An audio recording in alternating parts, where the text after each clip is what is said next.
So we're going to be reading from Aladdin and other stories from the Arabian Nights. So we're going to read a few pages today, and I'll continue posting videos for all of the reading that we do. As I mentioned in our live meeting, this is from a series of stories that were told as oral stories passed down, especially to teach children a lesson. So some of them will seem, some of the stories in here might seem more extreme than the stories you would have heard growing up. But there's very interesting lessons for each one. And the first one is the one that you're probably most familiar with. You'll notice some differences between Aladdin if you've seen either of the movies, though. So let's begin reading. There once lived a poor tailor who had a son called Aladdin, a careless, idle boy. Idle meaning he was lazy, he didn't do anything. Would do nothing but play all day long in the streets with little idle boys like himself. This so grieved the father that he died. Yet, in spite of his mother's tears and prayers, Aladdin did not mend his ways. One day, when he was playing in the streets as usual, a stranger asked him his age, and if he were not the son of Mustafa the tailor. I am, sir, Aladdin replied, but he died a long while ago. On this, the stranger, who was a famous African magician, fell on his neck and kissed him, saying, I am your uncle and knew you from the likeness to my brother. Go to your mother and tell her I'm coming. Aladdin then ran home and told his mother of his newly found uncle. Indeed, child, she said, your father had a brother, but I always thought that he was dead. However, she prepared supper and bade Aladdin seek his uncle, who came laden with wine and fruit. He presently fell down and kissed the place where Mustafa used to sit, bidding Aladdin's mother not to be surprised at not having seen him before, as he had been 40 years out of the country. He then turned to Aladdin and asked him his trade, at which the boy hung his head while his mother burst into tears. On learning that Aladdin was idle and would learn no trade, meaning a specific skill or job, he offered to take a shop for him and stock it with merchandise. Next day, he bought Aladdin a fine suit of clothes and took him all over the city, showing him the sights, and brought him home at nightfall to his mother, who was overjoyed to see that her son was so fine. The next day, the magician led Aladdin into some beautiful gardens a long way outside the city gates. They sat down by a fountain, and the magician pulled a cake from his girdle. The girdle is something right around the stomach to hold him in, which he divided between them. They then journeyed onwards till they almost reached the mountains. Aladdin was so tired that he begged to go back, but the magician beguiled him with pleasant stories and led him on in spite of himself. At last they came to two mountains divided by a narrow valley, which is between the mountains. We will go no farther, said the false uncle. There's your hint. He's not his real uncle. I will show you something wonderful. Only do you gather up sticks while I kindle a fire, or start a fire. When it was lit, the magician threw on it a powder he had about him, at the same time saying some magical words. The earth trembled a little and opened in front of them, disclosing a square flat stone with a brass ring in the middle to raise it by. Aladdin tried to run away, but the magician caught him and gave him a blow that knocked him over. What have I done, uncle? He said piteously, whereupon the magician said more kindly, fear nothing, but obey me. Beneath this stone lies a treasure which is to be yours, and no one else may touch it, so you must do exactly as I tell you. At the word treasure, Aladdin forgot all of his fears and grasped the ring as he was told, saying the names of his father and grandfather. The stone came up quite easily, and some steps appeared. Go down, said the magician. At the foot of those steps, you will find an open door leading into 3 large halls.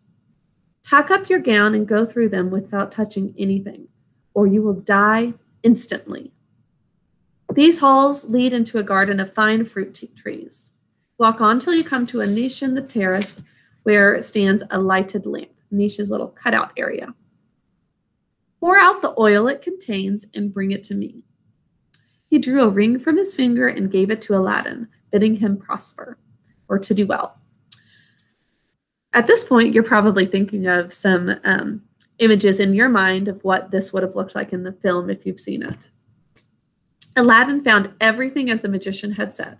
He gathered some fruit off the trees, and having got the lamp, he arrived at the mouth of the cave, which is the entrance. The magician cried out in a great hurry, "Make haste and give me the lamp." This Aladdin refused to do until he was out of the cave.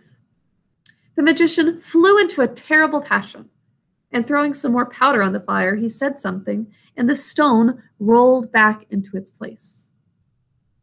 The magician left the region at once, which plainly showed that he was no uncle of Aladdin's, but a cunning magician who had read in his magic books of a most wonderful lamp, which would make him the most powerful man in the world. Though he alone knew where to find it, he could only receive it from the hand of another. Mr. Azell, we need you in the front office. Mr. Azell. Sorry about that. It feels like we're back at school probably for you with those interruptions. He had picked out the foolish Aladdin for this exact purpose, so he thought that Aladdin would be easiest to trick, intending to get the lamp and kill him afterwards. For 2 days, Aladdin remained in the dark of the cave, crying and lamenting. At last, he clasped his hands in prayer, and in so doing, he rubbed the ring, which the magician had forgotten to take from him. Immediately, an enormous and frightful genie rose out of the earth, saying, "What wouldst thou with me?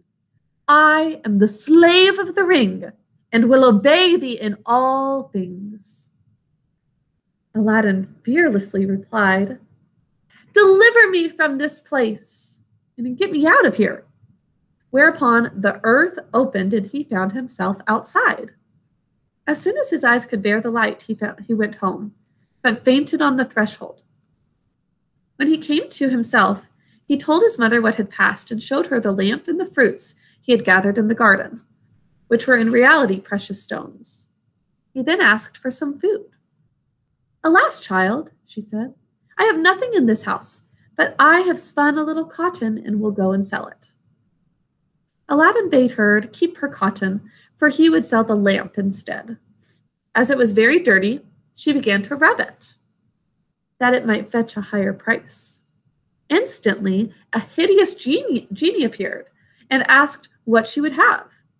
She fainted away, but Aladdin, snatching the lamp, said boldly, "Fetch me something to eat." The genie returned with a silver bowl, 12 silver plates containing rich meats, 2 silver cups, and 2 bottles of wine. Aladdin and his mom are desperate for food, and this is a feast. Aladdin's mother, when she came to herself, said, "Whence comes this splendid feast?" "Ask not, but eat," replied Aladdin. So they sat at breakfast till it was dinner time, and Aladdin told his mother about the lamp. She begged him to sell it and have nothing to do with devils. She sees that any type of magic has a dark element to it. "No," said Aladdin, "since chance has made us aware of its virtues, meaning its good qualities. We will use it and the ring likewise, which I shall always wear on my finger." When they had eaten all that the genie had brought, Aladdin sold one of the silver plates, and so on till none were left. He then had recourse to the genie, who gave him another set of plates, and thus they lived for many years. Okay, in our next video, I'll read another part of this story, and you'll see more of the comparison if you've seen the movie or are familiar with the Aladdin story. Kind of think about the differences between the book and the movie if you notice any. Okay, that's all for now. I will see you in the next video. Bye.